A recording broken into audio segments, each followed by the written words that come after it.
திருச்செந்தூர் அருள்மிகு சுப்பிரமணியர் சுவாமி கோவிலுக்கு தூத்துக்குடி மாவட்டம் வைப்பாறில் இருந்து 150 முருக பக்தர்கள் சைக்கிளில் பாத யாத்திரையாக வந்தனர். தமிழ்நாட்டில் உள்ள ஈவே ராமசாமி ராஜ்யத்தை நாடு முழுவதும் உருவாக்கி காட்டுவோம் என INTIA கூட்டணி வெல்லும் நிச்சயம் பொதுக்கூட்டத்தில் பாராளுமன்ற உறுப்பினர் கனிமொழி பேச்சு. திருச்செந்தூர் அருள்மிகு சுப்பிரமணியர் சுவாமி கோவிலுக்கு தூத்துக்குடி மாவட்டம் வைப்பாறில் இருந்து 150 முருக பக்தர்கள் சைக்கிளில் பாத யாத்திரையாக வந்தனர். 6 படை வீடுகளில் ஒன்றான திருச்செந்தூர் முருகன் கோவிலுக்கு தினமும் ஏராளமான பக்தர்கள் வந்து செல்கின்றனர்.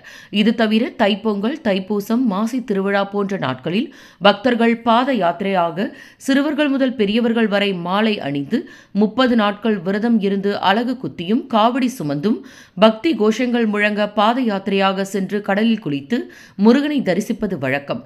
அந்த வகையில் தூத்துக்குடி மாவட்டம் வைப்பாறில் இருந்து திருச்செந்தூர் முருகன் கோவிலுக்கு வருடந்தோறும் சைக்கிளில் பாத யாத்திரையாக வருவது வழக்கம். முன்னதாக சைக்கிள் யாத்திரை குழு வைப்பாறில் உள்ள மிகவும் பழமையான சிவன் கோவிலில் இருந்து 41வது ஆண்டாக குருசாமி ராஜகோபால் தலைமையில் சிறப்பு பூஜைகள் நடைபெற்ற பின்பு 150 பக்தர்கள் சைக்கிள் மற்றும் இருசக்கர வாகனங்களில் பாத யாத்திரையை தொடங்குவர். தொடர்ந்து இந்த பாத யாத்திரையானது கிழக்கு கடற்கரை சாலை வழியாக தூத்துக்குடி வந்து பின்பு திருச்செந்தூர் பிரசாத் நகரில் உள்ள ரயிலடி விநாயகர் கோவிலுக்கு வந்தடைந்தது. பின்பு குருசாமி தலைமையில் பஜனைகள் பாடி சுவாமியை வழிபட்டு திருச்செந்தூர் முருகன் கோவில் சென்று இரவு தங்கத்தேர் இழுத்து காலையில் பால்குடம் எடுத்து சுவாமி தரிசனம் செய்தனர். இதில் ஊர் பொதுமக்கள் பலர் கலந்து கொண்டனர்.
திருச்செந்தூர் முருகனுக்கு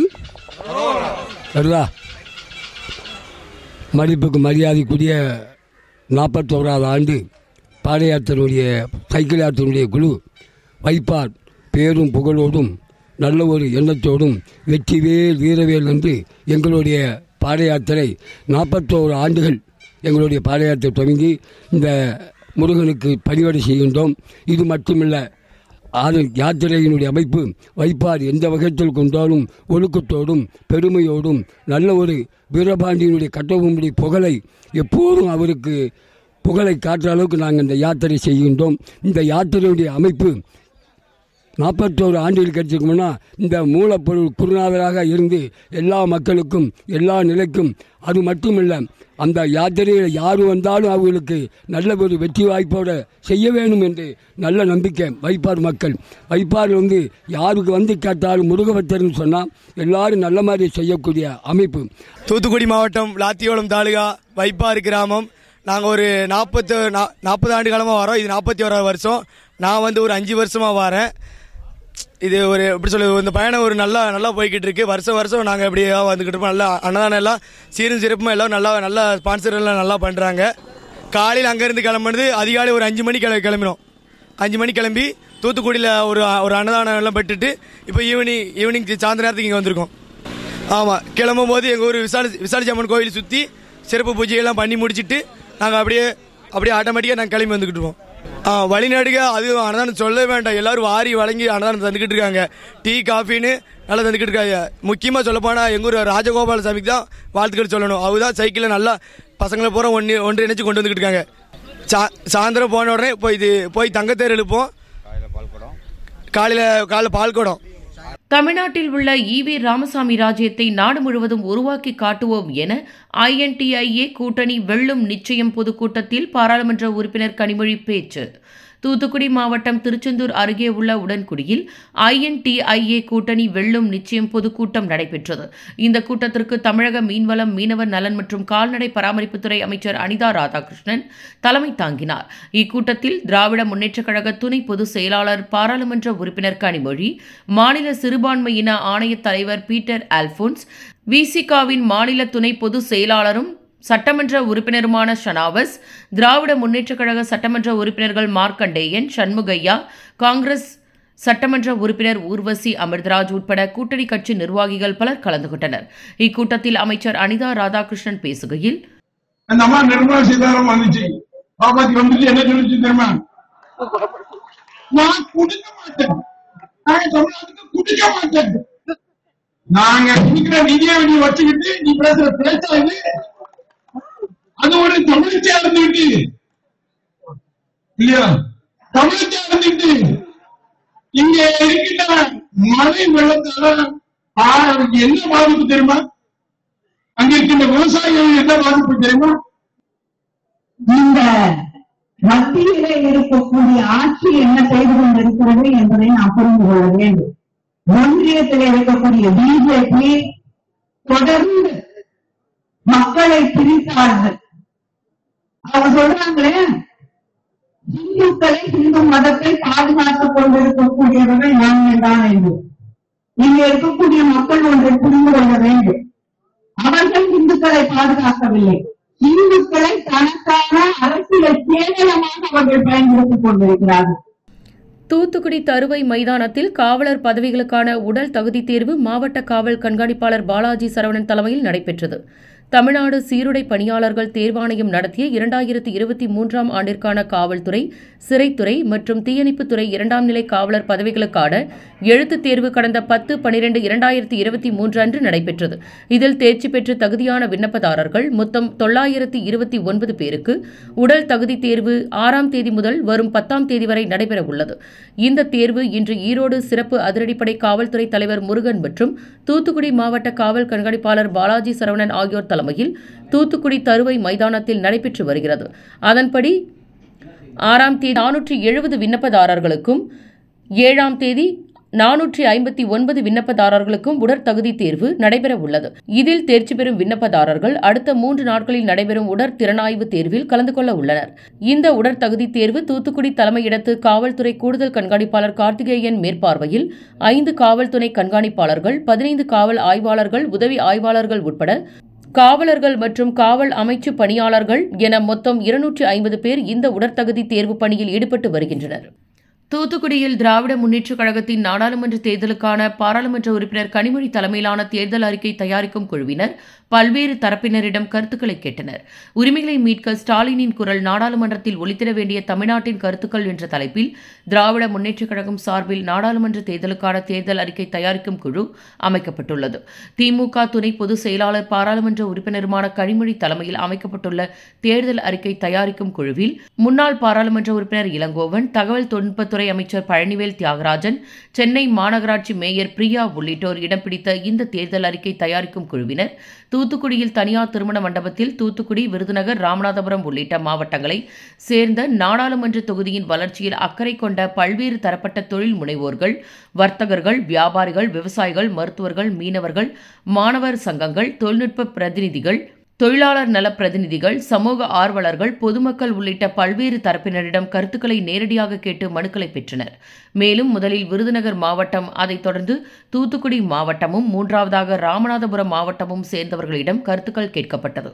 தூத்துக்குடி புளியம்பட்டி புனித அந்தோனியர் திருத்தல பெருவிழா, திரளான கிறிஸ்தவர்கள் பங்கேற்பு. தூத்துக்குடி மாவட்டம் ஒட்டப்பிடாரம் அருகே உள்ள புளியம்பட்டி புனித அந்தோனியார் திருத்தலம் அமைந்துள்ளது.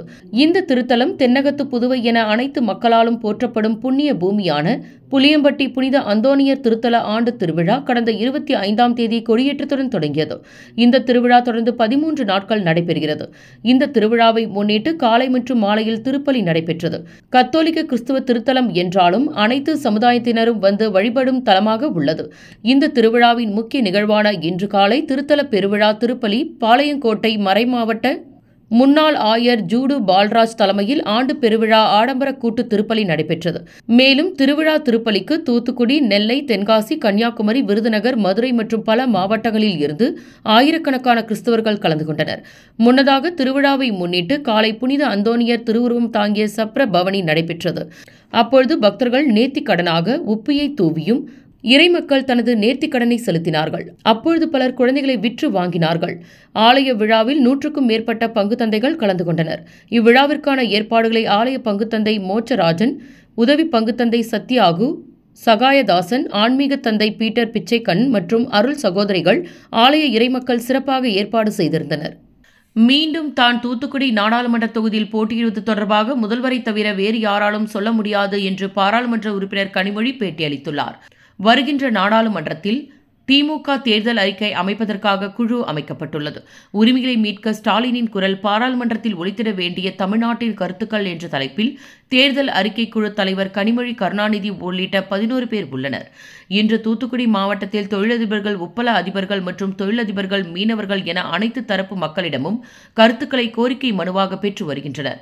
பின்னர் பாராளுமன்ற உறுப்பினர் கனிமொழி கருணாநிதி செய்தியாளர்களை சந்தித்து பேசுகையில், இன்று கலந்து கொண்ட தூத்துக்குடி மாவட்டத்தை சார்ந்தவர்கள் உப்பு தொழில் வளர்ச்சி தொடர்பாகவும், ராமநாதபுரம் பகுதியினர் வத்தல் தொடர்பாகவும் கோரிக்கையும், விருதுநகர் மாவட்டத்தினர் பட்டாசு தொழில் தொடர்பான கருத்துக்களை தெரிவித்துள்ளனர் எனவும், தொடங்கப்பட்டுள்ள தேர்தல் அறிக்கை குழு 10 மாவட்டங்களுக்கு நேரில் சென்று அங்குள்ள பல்வேறு தரப்பினரிடம் கருத்துக்களை கேட்டு விரைவில் தமிழக முதலமைச்சரிடம் சமர்ப்பிக்கப்படும் என்றும் கூறியுள்ளார்.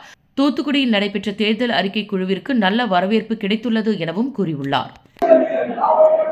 அப்படிலாம் ஒன்றும் கிடையாதுங்க. முதலமைச்சர் மட்டும்தான், கழகத்தின் தலைவர் மட்டும்தான் இதை அறிவிக்க முடியும். அதனால யார் எந்த தொகுதியில நிற்பாங்க அப்படின்னு சொல்லிட்டு முதலமைச்சர் அவர்கள் அறிவிப்பார்.